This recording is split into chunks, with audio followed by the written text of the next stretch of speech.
Oke, saya Berian, balik lagi di Gaming Room. Kita ngobrol lagi lanjut nih sama Bang Kibo tentang Boom Esport PUBG Mobile, Bang. Lalu untuk di squad PUBG Mobile sendiri sekarang ada siapa aja sih, Bang?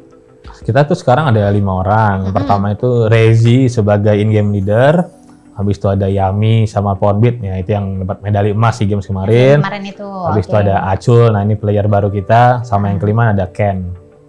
Oke, nah ngebahas sih siapa tadi Yami sama Ponbit ini kan merupakan 2 player PUBG Mobile Esport meraih medali emas di game 2003 Kamboja kemarin gitu kan.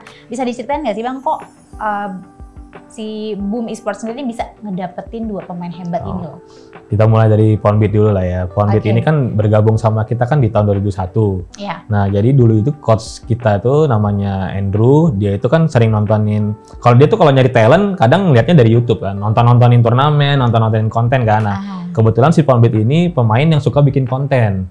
Nah, jadi si coach kami ini kayak tertarik nih ngikutin konten-kontennya si Ponbit. Terus coach kita juga punya penilaian, oh ternyata nih orang jago nih, bisa main nih, jago kan kita ngeliat kontennya. Terus kebetulan circle-nya Ponbit sama circle-nya si Andrew ini, coach kita ini, satu circle. Jadi mereka tuh kayak sempat diskusi secara langsung. Dulu kan Ponbit ini kan di tim komunitas lah ya kasarnya. Terus diajak gabung lah, ditawarin kan, mau nggak masuk Boom gini sebagai player bla bla bla. Ponbitnya mikir-mikir, terus akhirnya Ponbitnya setuju. Bergabung lah sama kita akhirnya di tahun 2021. Nah, kalau Yaminya sendiri itu baru bergabung sama kita di pertengahan tahun 2022. Jadi si Yami itu baru setahun lah ibaratnya di sini. Kayak gitu. Nah, untuk playernya sendiri ada treatment khusus nggak sih Bang? Maksudnya membina kita memanage si player yang memang awalnya dari tim komunitas terus sampai ke tingkat pro player bahkan sampai menangin si medali emas SEA Games kemarin gitu. Sebenarnya nggak ada treatment khusus sih kalau dari saya, gampang-gampang susah lah ibaratnya kayak kita ini harus sebagai manajer harus tahu kapan player itu butuh kita gitu. Ketika misalnya mereka lagi nggak perform atau apa, biasanya aku sebagai manajer tuh suka ngajak ngomong 4 mata kayak apa sih yang terjadi sama kamu sehingga kamu tuh lagi nggak perform gitu kan. Terus akhirnya mereka mau terbuka sama kita dan saya juga sebagai manajer tuh memberikan solusi bagi mereka. Bagusnya anak-anak ini di Boom ini terbuka, jadi kayak mereka juga bisa menerima dan mereka tuh mau menjalankan nasihat atau masukan yang mungkin coach kasih, manajer kasih atau bahkan manajemen kasih sehingga mereka tuh ketika mereka down, mereka dengar masukan dari kita, mereka tuh bisa cepat comeback-nya gitu, cepat perform lagi gitu sih paling treatmentnya. Berarti ini ya harus banyak support, terbuka gitu ke mereka ya. Benar. Terus memberikan arahan, evaluasi yang terukur buat mereka kan. Jadi kayak kita jangan kasih sesuatu tuh yang mereka sebenarnya juga nggak mungkin bisa mereka lakukan. Jadi step by step aja sebenarnya kayak gitu. Iya. Berarti memang harus ada kedekatan. Iya, kedekatan secara personal. Iya. Berarti ya. Apalagi kan mereka umurnya masih muda, jadi memang perlu disayang lah tanda kutip kayak gitu sebagai player ya. Iya, apalagi kan maksudnya si player-player ini kan jauh dari keluarga. Iya, betul. Terus pressure-nya apalagi kalau udah mau ya kan turnamen, udah pertandingan segala macam itu pressure-nya luar biasa kan betul. gitu loh. Ketat banget tuh latihannya segala macam. Nah, lalu bisa diceritain nggak sih Bang nih struggle-nya ya yang paling kerasa di PUBG Mobile Boom Esport sendiri dari sudut pandang seorang manajer?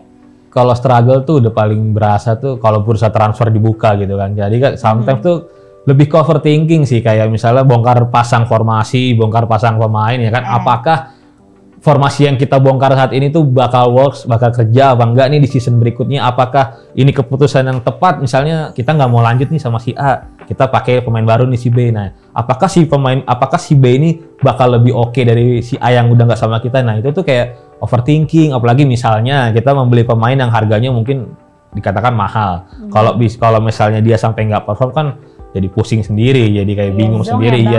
Udah beli mahal-mahal, ternyata kayak gini gitu kan. Paling struggle-nya di situ sih. Kayak ngebayangin nih formasi ini tuh bakal kerja apa enggak, bakal better enggak dari segi achievement apa enggak, kayak gitu paling. Tapi secara rekrutmen gitu ya Bang, step by step-nya tuh gimana sih? Maksudnya sampai pada akhirnya player ini yang bisa join sama kita gitu. Jadi kan balik lagi di Boom Esport PUBG itu kan kita ada coaching staff, ada pelatihnya, kepala pelatih, ada analis kan. Biasanya setiap season itu dalam kurun waktu 6 bulan sampai 7 bulan, pelatih kita ini punya database nih. Jadi mungkin coach ini selama 6 bulan itu sering nontonin turnamen-turnamen di YouTube atau di sosial media manapun, sering nontonin konten-konten di TikTok atau manapun ya. Nanti di list nih sama si coach nih, oh ini si pemain ini kita list nih kalau ngelihat dari achievement mereka selama 6 bulan nih oke apa enggak, dari kontennya mereka jago apa enggak, di list sama si coach ini. Terus dia diskusi sama analisnya apakah kalau misalnya kita tarik si pemain ini bisa masuk ke tim kita. Habis itu barulah sama saya kita diskusi bertiga nih, kira-kira harganya segini, kontraknya gini. Kalau oke, baru kita buka diskusi sama player. Kita dari manajemen pengennya si A nih misalnya sama si B untuk gabung sama kalian di season depan. Kalian kira-kira mau nggak misalnya main sama mereka? Oh mau bang, aku juga udah kenal misalnya udah lama gini-gini. Oke bang, aku juga tahu dia jago bla bla bla. Kalau player udah ngasih lampu hijau, biasanya kita go. Kayak gitu. Nah kalau sampai playernya, aduh bang kayaknya kurang cocok deh, gue kurang suka nih sama mainnya atau sama orangnya gitu loh. Nah, jadi gimana? Jadi aku sebagai manajer juga akan nyari win-win solutionnya seperti apa nih biasa. Tapi yang udah player pasti selalu oke. Jadi hampir nggak pernah nggak oke. Karena kita ngasih nama yang sebenarnya player juga tahu nama-nama ini. Emang mereka kenal juga. Iya. Pernah main bareng pada zaman kapan. Betul. Kayak gitu-gitu kali ya bang ya. Oke baik saya Beren, kalau gitu pernah main bareng juga nggak? Biasanya kalau mabar itu kan memang emang seru ya, dan kita nggak cuma sama satu orang, sama banyak orang, kenalan sama ini turnamen sana sini segala macam, nambah link juga, nambah skill juga segala macam gitu ya. Nanti kita lanjut lagi di segmen berikutnya ya. Let's play, let's begin.